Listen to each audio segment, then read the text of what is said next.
गुजरात के वडोदरा में वयावलंबन एसोसिएशन की वार्षिक आम बैठक का आयोजन किया गया। यह एसोसिएशन ओएनजीसी के रिटायर्ड ऑफिसर्स ने खास तौर पर सीनियर सिटीजन की सहायता और समाज सेवा के लिए बनाया है। इस बैठक में पिछले वर्ष किए गए कार्यक्रम के बारे में प्रेजेंटेशन दिया गया और आगामी वर्ष के कार्यों और योजनाओं पर चर्चा की गई। एसोसिएशन का उद्देश्य वरिष्ठ नागरिकों को उनके सामाजिक जीवन में सक्रिय बनाए रखना है। इस अवसर पर सीनियर सिटीजन के कल्याण और उनकी भलाई के लिए कई महत्वपूर्ण निर्णय लिए गए। इस मौके पर वीएनएम टीवी की सीईओ गायत्री व्यास ने भी समाज में किन मुद्दों पर काम करने की आवश्यकता है उस पर बात की। तो हमारे वडोदरा के आसपास आज से 10 साल पहले की बात करें तो इतने ज्यादा खेत खलियान हमने देखे हैं। आज हम हाईवे क्रॉस करते हैं और बिल्डिंग्स सिर्फ इतना ही नजर आता है। तो इसके पीछे एक मेरा जो थॉट प्रोसेस है, शायद मैंने बात की थी, वो ये है कि गांव के बच्चे जो हैं उनको हमें प्रोग्रेसिव फार्मिंग की ओर आगे बढ़ाना है। जो गांव के बच्चे शहरों की चकाचौंध को देखकर शहर की ओर रुख कर रहे हैं, शहर की ओर रुख रहे हैं, उनको ऐसा लग रहा है कि हमारे गांव में हमें कुछ नहीं मिलने वाला है।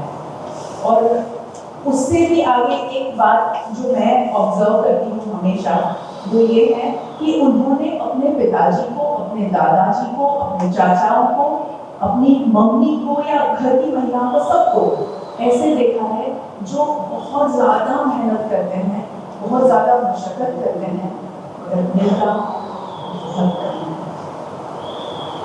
हमारे पेट भरने वाला, हमारी जिंदगी को इतना सुचारू करने वाला किसान इतना परेशान है, उनके बच्चे उस खेती को आगे बढ़ाना नहीं चाहते हैं। तो ये सिर्फ सरकार का फेलियर नहीं है, हम सबका फेलियर मैं समझती हूँ। मुझे लगता है कि हम क्या कर रहे हैं। तो सबसे है जो मैं हमेशा सबको कहती हूँ, आप तो सब बड़े हैं, ये करते ही होंगे, बट जरूर कहूँगी यहाँ पर कि हमारे जो बच्चे हैं, हमारे घर में हम खुद, हमें बचपन से ये सिखाया गया है कि हम जब खाना खाते हैं तो प्रेयर के बाद में खाना खाते हैं, प्रार्थना करके खाने की शुरुआत करते हैं। खाना खत्म होता है तो उसके बाद भी हम भगवान का शुक्रिया अदा करते हैं, थैंक यू कहते हैं गॉड को। तो हमारे बच्चों को हम ये सिखाएं कि किसान को थैंक यू कहना है। दूसरी बात, अगर हम कुछ करना चाहते हैं, आप इतने ज़्यादा मेंबर्स से, इतने ज़्यादा लोग इकट्ठा हुए हैं एक साथ में मिलकर, और आपके पास में अब सिर्फ सोसाइटी के लिए और खुद के लिए जीने की रिस्पॉन्सिबिलिटी के अलावा और कुछ नहीं, आपके पास समय ही समय है।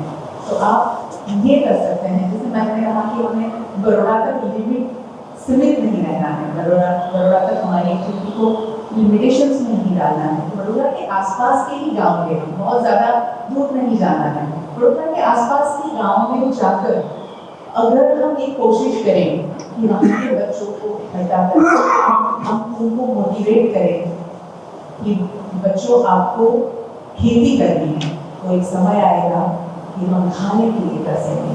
हम तो शायद नहीं होंगे, हमारे बच्चे और उनके बच्चे क्या खाएंगे उसके लिए शायद हम सोच नहीं रहे। वयावलंबन एसोसिएशन के सदस्य गीता सिंह और मधुलिका बर्मन ने इस बैठक के बारे में जानकारी दी। हमारा एसोसिएशन एक नॉन प्रॉफिट एसोसिएशन है जिसमें सीनियर सिटीजन्स मेंबर्स हैं, और वो उनका लक्ष्य है, मिशन हमारा कि हम लोगों को हेल्प करें, सीनियर लोगों को उनकी लाइफ अच्छा लीड करने को हम मदद करें। उनकी कोई मेडिकल इमरजेंसी है उसमें भी हम हेल्प करें, पर इसमें हम आप लोगों को हमारे एसोसिएशन के साथ जुड़ना होगा with a small membership fee, जिसमें हम तरह तरह की एक्टिविटीज़ करते हैं। हम कम्युनिटी सर्विस भी देते हैं, वो करवाते हैं, सोसाइटी के लिए करवाते हैं, एनवायरमेंटल कंसर्न भी है हमारा, हम पिकनिक भी जाते हैं, लोगों के सेलिब्रेशन भी करते हैं। तो जिससे लगे कि हम सीनियर सिटीजन लोग मोस्ट वांटेड पीपल हैं, और हम 60+ भले ही हैं, लेकिन हमारा बुलंद इच्छाएं हैं, बुलंद डिज़ायर हैं कि हम अपना सिटी, अपना आसपास और अपनी लाइफ को भी बहुत ही सुंदर खूबसूरत बनाएं। ये हमारा एसोसिएशन बड़ौदा में जो भी 60 प्लस सीनियर सिटीजन्स हैं उनके लिए बनाया गया है। ये नॉट फॉर प्रॉफिट एसोसिएशन है और आज हमारा फर्स्ट एजीएम हो रहा है क्योंकि 1 साल पूरा हो गया हमारे एसोसिएशन को रजिस्टर हुए और हम भविष्य में चाहते हैं कि बड़ौदा में जितने भी ऐसे सीनियर सिटीजन्स हैं जिनको कुछ एक अकेलापन लगता है वो हमारे साथ जुड़ सकते हैं, मेंबर्स बन सकते हैं। फ़ीस बहुत नॉमिनल है। आप हमसे संपर्क कर सकते हैं थ्रू VNM ऑल्सो एंड हमारी वेबसाइट है v4us.org v4us.org। आप उस पे जाके देखिए, आप हमको कांटेक्ट कर सकते हैं, आप हमारे लिए वॉलंटियरिंग कर सकते हैं, आप हमारे लिए कोई सेशंस भी कंडक्ट कर सकते हैं क्योंकि हम लोग तो सब चाहते हैं कि एक दूसरे से मिलजुल के रहें, खुशियाँ बांटें।